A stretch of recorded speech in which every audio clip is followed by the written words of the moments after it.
General गुलाम मुस्तफ़ा, आपसे आगाज़ करूँगा। बांग्लादेशी सूरत हाल, जहाँ फ़ौज के पास अब एक वाज़े दुराहा था, उनको एक चॉइस लेनी थी कि वो क्या करते।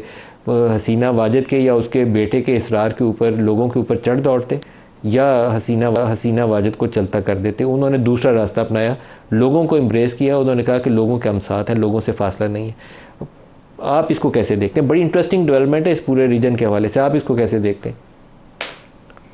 देखिए, एक तो बड़ा वाज़ेह है कि बांग्लादेश में जब अवाम ने महसूस किया कि उनके साथ जो कुछ भी हो रहा है वो उसको पसंद नहीं कर रहे, तो अवाम खड़े हो गए उसके लिए। और अवाम का खड़ा होना हुकूमत के लिए नमा फिक्रिया होना चाहिए। हसीना वाजिद गुज़श्ता जितने भी उनका दौर रहा है उसमें इस्तेहसाल तो बड़ा एक छोटा सा लफ्ज़ है जो इस्तेमाल करेंगे आप उसमें। उन्होंने बाकायदा लोगों को, बेगुनाहों को फांसी के तख्ते पर चढ़ाया, बड़ा इस पर फ़ख्र किया उन्होंने।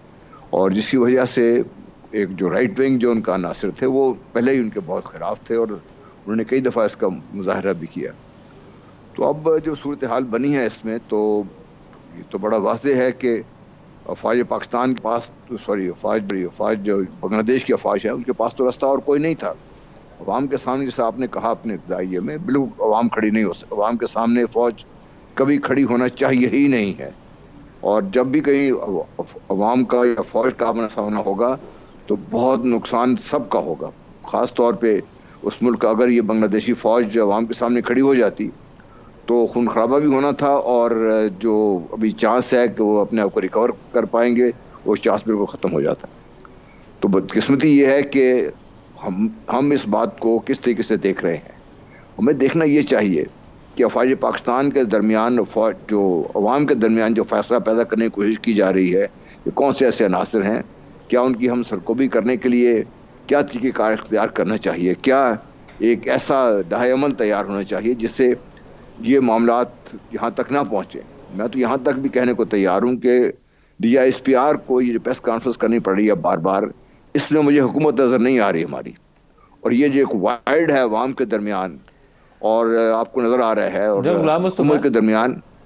जी जनरल गुलाम मुस्तफ़ा, लेकिन आज बांग्लादेश की सूरत हाल देखते हुए आपको लगता नहीं है कि हमें अपनी पूरी जो स्ट्रेटजी है वो लोगों के हवाले से, अवाम के हवाले से, तहरीक इंसाफ के हवाले से, 9 मई के अंदर जो वाक़यात हुए उसके अंदर जो हमने पकड़ दकड़ की है उस हवाले से रीथिंक करनी चाहिए और एक रेड लाइन ड्रॉ करनी चाहिए? एक तो वो हार्डकोर एलिमेंट जिसमें आप फ़ौज के रिटायर्ड लोगों को कह सकते हैं कि वो तकसीम डाल रहे हैं कि उकसाया जाए, फ़ौज के आर्मी चीफ़ के ख़िलाफ़ कोई बगावत हो जाए, इस तरह की वो कैंपेन चलाते हैं उनके दरमियान में, और पोलिटिकल वर्कर्स के दरमियान में, सियासी वर्कर्स की हमें तखसीस करनी पड़ेगी कि ये सियासी बुनियादों के ऊपर तहरीक इंसाफ के हमायती थे, नारे मार रहे थे।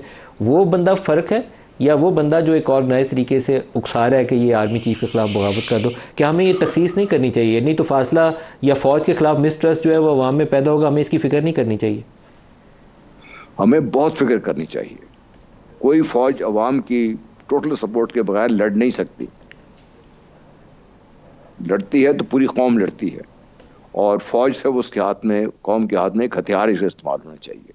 बिल्कुल आपकी बात सही है कि ये जो फासला पैदा करने की कोशिश की जा रही है, जो करने वाले जो अनासर हैं, ऐसे जो तमाम अनासर हैं जो हार्ड कोर, जिनका चाहे 9 मई से ताल्लुक़ है या दूसरे वाक़यात से ताल्लुक़ है, इन सब का और बाकी लोगों का हमें तशख़ीस कर लेनी चाहिए थी और कर लेनी चाहिए। ये वो जगह है जहाँ पे मैं ये समझता हूँ कि हुकूमत वक्त का बहुत मेजर रोल होना चाहिए, और हुकूमत अपना रोल प्ले करते हुए नज़र नहीं आ रही। हुकूमत, मैं इसलिए बार बार हुकूमत का नाम ये ले रहा हूँ कि भाई आप देखिए, हमला तो करने वाले हमला कर रहे हैं, चाहे वो सोशल मीडिया के थ्रू कर रहे हैं, तकरीरों के थ्रू कर रहे हैं, राइटअप के थ्रू कर रहे हैं। उनको रोकने के लिए, अवाम के जहनों से ये बात निकालने के लिए कि भाई ये जो चीज़ है ये सही नहीं है, ये हुकूमत वक्त का काम है, क्योंकि वो एक मैंडेट लेके आई हुई है। उनका काम है ये बैठ के बात करना। ये और ये जो फ़ौज जब ये बातचीत करती है तो लोग उसको किसी और नज़र से देखते हैं इसको सारे। DGISPR ने आज प्रेस कॉन्फ्रेंस के अंदर 9 मई के हवाले से जो उनकी पुरानी प्रेस कॉन्फ्रेंस थी उसका तज़किरा करते हुए कहा कि फ़ौज वहीं खड़ी है, फ़ौज के मौक़िफ़ में कोई तब्दीली नहीं। सुनिए वो मौक़िफ़ क्या था और उन्होंने कहा कि आज फ़ौज का बड़ा वाज़ेह मौक़िफ़ है। जो 7 मई की ISPR की प्रेस कॉन्फ्रेंस थी उसमें यह बयान किया गया था, ना उसमें कोई तब्दीली आई है और ना ही आएगी। अगर कोई सियासी सोच और कोई सियासी टोला अपनी फ़ौज पे हमलावर हो, इसी कौम के शहीदों की तज़हीक करे, इसी कौम की फ़ौज के बारे में धमकियां दे, प्रोपेगेंडा करे तो उससे कोई बातचीत नहीं करेगा। ऐसे सियासी इंतशारी टोले के लिए सिर्फ एक ही रास्ता कि वो सिद्ध के दिल से माफी मांगे। बातचीत है वो सियासी पार्टीज को आपस में जेब देती है, इसमें फौज या इदारे बिल्कुल मुनासिब नहीं कि बातचीत में। जनरल गुलाम मुस्तफ़ा, पाकिस्तान में अगर अभी दाखिली तकसीम में आपको गिनवानी शुरू करूँ तो तहरीक इंसाफ एक बड़ा इशू है जिसको हमें एड्रेस करना है। ये कौमी सतह की जमात है और इस वक्त हुकूमत के बयानात आप सुने तो वो तो बैन करने की बातें कर रहे थे। जैसे हसीना वाजद ने जमात इस्लामी को बैन किया था, उसका फॉलो आउट हमारे सामने देख लिया हमने। आप केपी में चले जाएँ तो बेशतर केपी का इलाका टेररिज्म की वजह से आपके लिए एक हॉस्टाइल सिचुएशन बना हुआ है। रात के बाद, शाम के बाद आप वहाँ बेशतर एरियाज़ में नहीं जा सकते। बलूचिस्तान के अंदर एक प्रोटेस्ट चल रही है और उसके लिए जो DG ISPR ने उनको कहा कि ये दहशतगर्द इनके साथ एसोसिएट कर रहे हैं। ये आज उन्होंने अल्फाज का चुनाव किया, जो ना करते तो शायद ज़्यादा बेहतर होता। उन सारों को दहशतगर्द करार नहीं देना चाहिए, एहतजाज लोग करते हैं। लेकिन मैं आपकी ज़ुबानी सुनना चाहता हूँ कि ये सारी सिचुएशन PTI, बलूचिस्तान प्रोटेस्ट और KP, इन तीनों को आप कैसे रिलेट करते हैं और वे आउट क्या सजेस्ट करते हैं? देखिए, वे आउट तो सिर्फ एक है कि ये पॉलिटिकल प्रोसेस है, इसको आगे चलाया जाए और इसके ज़रिए से ही जो भी आपने चीज़ें दुरुस्त करनी है उसी दुरुस्त होंगे। 9 मई में जो लोग भी मुलविस हैं, जो लोग जिन्होंने ये तोड़फोड़ की है या पाकिस्तान के मुख्तलिफ जो निशानात हैं या जहाँ पे शुहदा को किसी की तस्दीक का निशाना बनाया गया, वो चंद लोग हैं ऐसे, उनको पकड़ के सजा जरूर मिलनी चाहिए। लेकिन जो आपकी एक अवाम है और अवाम में जो एक पार्टी अगर मकबूल है जिस तरीके से आपको नज़र आ रहा है, तो फिर उसको आप किसी के साइड लाइन नहीं कर सकते। देखिए, कोई भी सियासी क़ुव्वत जो खुद अवाम के दरमियान से पैदा हुई हो उसको कोई ख़त्म नहीं कर सकता। उसको सियासी प्रोसेस ही ख़त्म कर सकता है। सियासी प्रोसेस के थ्रू ही उसको आप किसी तरीके से सब मसाइल से या तो उसको सामने ला सकते हैं, उनको ख़त्म कर सकते हैं। तो जब तक आप पॉलिटिकल प्रोसेस में जो हमारी, मैं इसलिए हुकूमत का नाम इसलिए ले रहा हूँ कि मेजर जिम्मेदारी हुकूमत की होनी चाहिए थी। हुकूमत को खुद आगे बढ़कर ये सारे जो मामलात हैं इनका जायज़ा लेकर एक वाज़ेह लाए अमल तैयार करके उसके ऊपर अमल करना चाहिए था।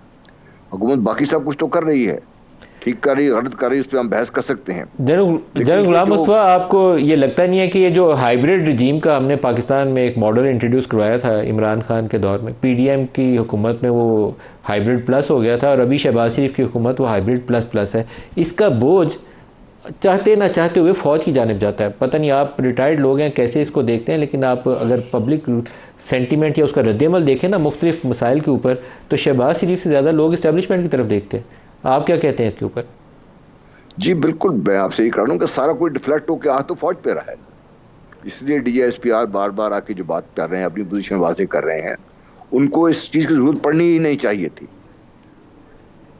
अब भी अगर जिस तरीके से मामलात आज खड़े हुए हैं, और जो खैबर पख्तूनख्वा के अंदर जो सूरत हाल है और जो बलूचिस्तान के अंदर सूरत हाल है, इसके ऊपर आप क्या बोलेंगे? इसके ऊपर भी तो एक पोलिटिकल प्रोसेस चाहिए और बड़ा ब्रॉड बेस्ड पोलिटिकल प्रोसेस चाहिए जिसमें फ़ौज एक हिस्सा होनी चाहिए, लेकिन बोझ फ़ौज के ऊपर नहीं होना चाहिए, बोझ सियासी लोगों के ऊपर होना चाहिए। उन्हें स्ट्रेटजाइज़ करना चाहिए, हिकमत अमली बनानी चाहिए। मुझे नहीं लगता कि हम इस तरह की सोच विचार कर रहे हैं। अफसोसनाक सूरत हाल मुझे तो नज़र आती है, लेकिन माजरत के साथ कोई लगता नहीं है ऐसा फोरम एग्जिस्ट करता है जहाँ बैठ के हिकमत अमली के ऊपर काम किया जा रहा है। जी बिल्कुल सही। मैं आपसे ये अर्ज़ कर रहा था ना पहले कि आप हुकूमत में बैठे हुए हैं, चाहे वो बलूचिस्तान की हुकूमत है, KP की हुकूमत है, फेडरल हुकूमत है, पंजाब की हुकूमत है और जो हमारे एक बार इन सब के जो मजमूई मसाइल हैं उनमें से जो आपको प्रायोरिटाइज करना पड़ेगा। पर सबसे पहला प्रोसेस क्या है कि आपको पॉलिटिकल स्टेबिलिटी चाहिए और पॉलिटिकल स्टेबिलिटी उसको देने के लिए फ़ौज पाकिस्तान को हिस्सा बनाए, जो तारीख है हमारा उसका, लेकिन उनका मेन रोल उसमें ना अगर आप करेंगे तो सियासी लोगों का ही नुकसान होगा। सियासी लोगों का ही काम है कि आगे बढ़ें, अपनी सियासी नुकसान को बर्दाश्त कर लें। अगर आज हो जाता है कल हो सकता है उनका ही नुकसान पूरा हो जाए। तो इसलिए मैं समझता हूँ कि यह वो चीज़ है कि जो ये बोझ उठाना पड़ेगा और ये बोझ जो हमारी सियासी लीडरशिप है उसको उठाना पड़ेगा और वो उठाने को तैयार नज़र आ नहीं रही। जैसा आपने कहा ना, कोई ऐसा फोरम नहीं है जो मिलकर बैठ के कोई एक वाज़ेह हिकमत अमली तैयार हो, एक ऐसा बयानिया तैयार हो जिससे हम काम कर सकें। आज कश्मीर के बारे में देखिए, आप बात ही नहीं कर रहे इस बारे में।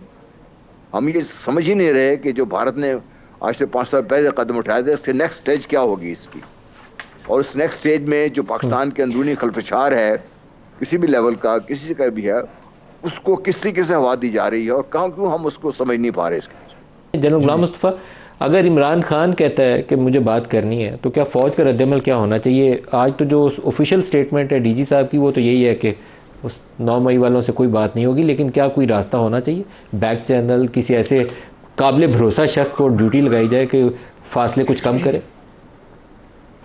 देख, होने चाहिए फासले, तो कम फासले होने चाहिए नहीं। अव्वल तो ये फ़ौज को क्या करना चाहिए, फ़ौज एज इंस्टीट्यूशन क्या रिस्पॉन्स देना चाहिए?